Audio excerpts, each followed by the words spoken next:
बिल्कुल, ये तो बात भगवान ने गीता में भी कही है। ऐसा ब्राह्मी स्थिति पार्थ है नैनम प्राप्य विमूढ़यति स्थित्वा शाम अंतकाले भी ब्रह्म निर्वाणम रक्षति। यदि कोई अंतकाल में भी इस अहंकार का त्याग कर दे तो वो ब्रह्म को प्राप्त हो जाता है। अंतकाल में भी इतना ही कह दे कि इस शरीर में नहीं हूं और एक परमात्मा है, वो ही सत्य है। अगर इतना उसको अंतकाल में भी ज्ञान हो जाता है तो तत्काल प्राप्ति हो जाती है। सब प्रकार की इच्छा का त्याग कर दे अंतकाल में तो भी उसको परमात्मा की प्राप्ति हो जाए। तो हम कितने भी बड़े ये तो उससे कोई कितने भी बड़े पापी हैं, कितने भी बड़े अपराधी हैं, भगवान तो तैयार है ना। भगवान ने तो कहा है ज्ञानाग्नि सर्वकर्माणि भस्मसात् कुरुते। अगर किसी को तत्व ज्ञान हो जाता है तो उसके अनंत जन्मों के कर्म है वो तत्काल भस्म हो जाते हैं। यानी बुरे कर्म, अच्छे कर्म, प्रारब्ध कर्म, सारे कर्म समाप्त हो जाते हैं। ज्ञानाग्नि सर्वकर्माणि भस्मसात् कुरुते। सर्वकर्माणि का अर्थ है कि पिछले जन्मों के, अनंत जन्मों के पाप तत्काल नष्ट हो जाते हैं। आप बताइए कि जाग आदमी सपने में अगर चोरी करता है और उसने 1000 बार चोरी कर ली सपने में, तो जागने के बाद में उसको दंड मिलेगा क्या? आप बताइए। नहीं मिलेगा। तो यही बात है, हम लोग अज्ञान निद्रा में सोए हुए हैं और संत की कृपा से और हमको पता लग गया अरे ये तो सारा का सारा ही भ्रम था, तो एकदम से आंख खुल गई। बस आंख खुलते ही अंधेरा खत्म। तो ये अंधेरा ही तो है पूरा। अपने आप को शरीर मान लिया, अपने आप को नाम मान लिया, अपने आप को जाति मान ली, अपने आप को स्त्री मान लिया, अपने आप को पुरुष मान लिया। ये तो सारा का सारा ही है। तो सब का सब ही असत और असत का अभाव होता है। भगवान ने साफ कहा असत अभाव न विद्यते। जैसे किसी गुफा में यदि 10,000 वर्ष से अंधेरा है तो अगर वहां पर एक दीपक जला दिया जाए, एक टॉर्च की रोशनी भी कर दी जाए, तो क्या वो अंधेरा ये कहेगा कि मैं तो 10,000 वर्ष से यहाँ हूं, अभी तो नहीं जाऊंगा, तत्काल कैसे चला जाऊंगा? अंधेरे की ताकत ही नहीं है, प्रकाश के सामने वो रह ही नहीं सकता। ऐसे ही अनंत जन्मों के कर्म तत्काल भस्म हो जाते हैं। और भक्ति से भी भगवान ने भक्ति के लिए भी यही बात कही है कि ज्ञान से तो तत्काल उसके सारे पाप नष्ट हो जाते हैं, सारे कर्म नष्ट हो जाते हैं। भक्ति से भगवान कहते हैं मैं उसके सारे कर्मों को माफ कर देता हूँ। अपिचेत सुदराचारो भजते माम अनन्य भाग साधुरेव समन्तव्य सम्यक विशुतो ईशा क्षिप्रम भवति धर्मात्मा। क्षिप्रम का अर्थ होता है एक चुटकी, एक चुटकी,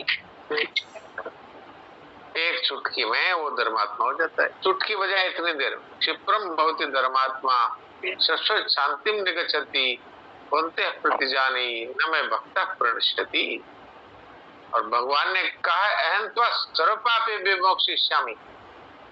तू मेरी शरण में आ जा, मैं तेरे सारे पापों को तत्काल ही माफ कर दूंगा। ये भगवान की प्रतिज्ञा है।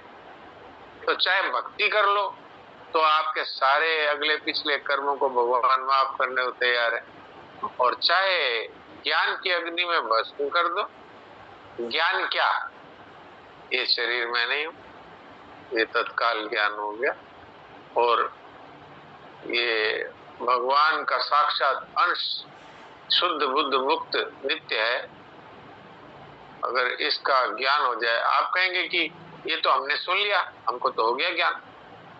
तो ज्ञान तो तब माना जाएगा, आप लोग क्षमा करना मैं बहुत कड़वी बात कह रहा हूं लेकिन है वो सत्य बात। अभी अगर सब लोग एक साथ मर जाएं तो आपको कोई असर ना पड़े। क्यों? आप तो भगवान के शुद्ध चेतन अंश हैं, आप शरीर नहीं है। तो परिवार आपका नहीं, धन आपका नहीं, शरीर आपका नहीं, मन आपका नहीं, बुद्धि आपकी नहीं, तो आप ठीक है, आप मुक्त हैं तत्काल। जिसने ममता का त्याग कर दिया, जिसने कामना का त्याग कर दिया, आज अगर उसको उसके सामने मृत्यु आकर खड़ी हो और उसको कोई असर नहीं है, क्यों नहीं है? कि शरीर के नाश होने से मेरा क्या बिगड़ रहा है भाई? परिवार के नाश होने से मेरा क्या बिगड़ रहा है? आप बताइए। अगर ऐसी स्थिति है, अंतकाल में भी अगर ये स्थिति है, मरते टाइम भी, तो तत्काल वो ब्राह्मी स्थिति को प्राप्त हो गया। स्थित्वा शाम अंतकाले भी ब्रह्म निर्वाण मृच्छति। दूसरे अध्याय का 72वां श्लोक है, आप पढ़ लेना, उसकी व्याख्या पढ़ लेना साधक संजीवनी। तो ये आपके प्रश्न का उत्तर है सोहन जी। आप बताइए, आपका समाधान हुआ क्या? नहीं तो फिर प्रश्न करिए। जी सर, ये तो हो गया समाधान। एक और मेरा प्रश्न है, वो है मेरी बात हो रही थी शरीर को लेके। तो बोलिए। शरीर मैं नहीं हूँ, मेरा नहीं है, मेरे लिए नहीं है जी। इसको सुगमता से कैसे प्राप्त करें ये स्थिति? देखिए, सुगमता की बात ये है कि आपको भगवान ने हम सबको विवेक दिया है, नहीं विवेक दिया है कि नहीं? दिया है। ये विवेक तो साफ दिया है कि जो हमारे कंट्रोल में नहीं है वो हमारा कैसे हो सकता है? शरीर हमारे कंट्रोल में है क्या? नहीं। इसको बूढ़ा मत होने दो, इसको बीमार मत होने दो, और कम से कम इसको मरने तो मत दो। अगर आपका है तो हमारा कंट्रोल नहीं, तो इसको मेरा कैसे मानते हैं? और दूसरी बात यह है कि मेरे लिए नहीं है, तो आप तो भगवान के चेतन अंश हैं। क्या शरीर के नष्ट होने से आप नष्ट हो जाएंगे? नहीं। अगर शरीर यहाँ जला देंगे तो क्या आप नष्ट हो जाएंगे? तो फिर इस जन्म के कर्मों को कौन भोगेगा आगे? आप, अगर आप नष्ट हो गए तो, अगर आप नष्ट हो गए तो इसका मतलब आपके बाप दादा सब नष्ट हो गए, तो श्राद्ध किसका कर रहे हैं? सुन रहे हैं ना आप मेरी बात? जी सोहन जी, तो सभी है जी साहब। इससे सिद्ध हुआ कि मेरे लिए नहीं है। आपके क्या काम आता है बताइए? आप है परमात्मा के चेतन अंश, आपका इसके साथ क्या संबंध है? आपने ही तो इसको मेरा मेरा कहा है। इसने कभी कहा है कि तुम मेरे हो? नहीं। मैं तुम्हें छोड़कर नहीं जाऊंगा। तो फिर आपका ये कैसे हुआ और आपके लिए कैसे हुआ?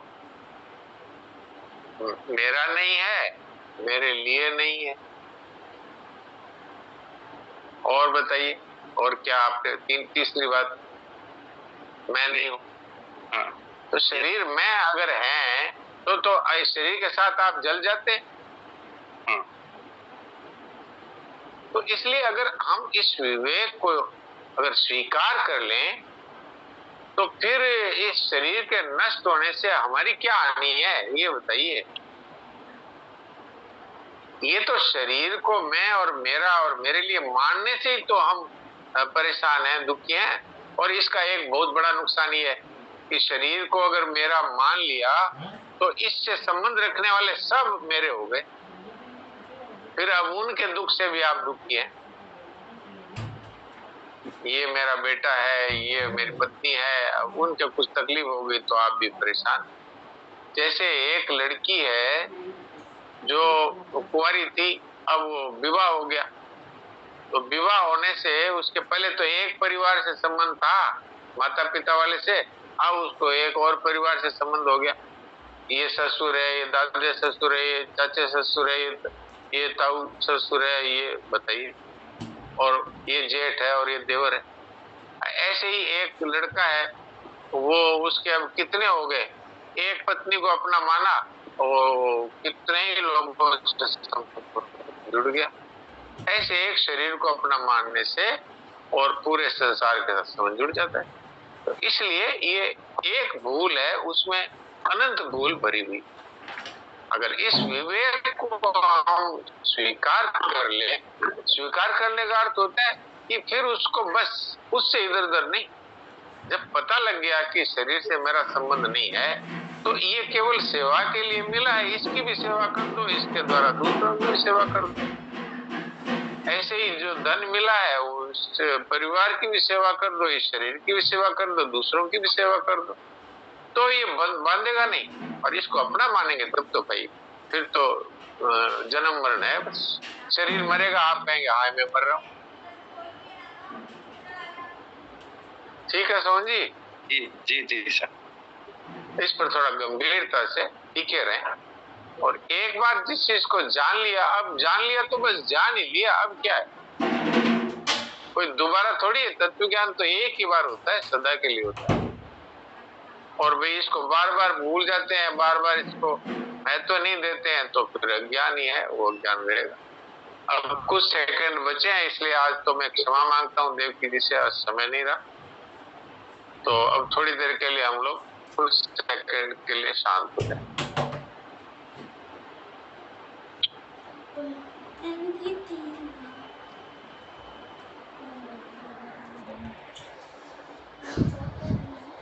कुछ और पहन, ये पहन के जाऊंगा नहीं, तो कुछ और पहनना है।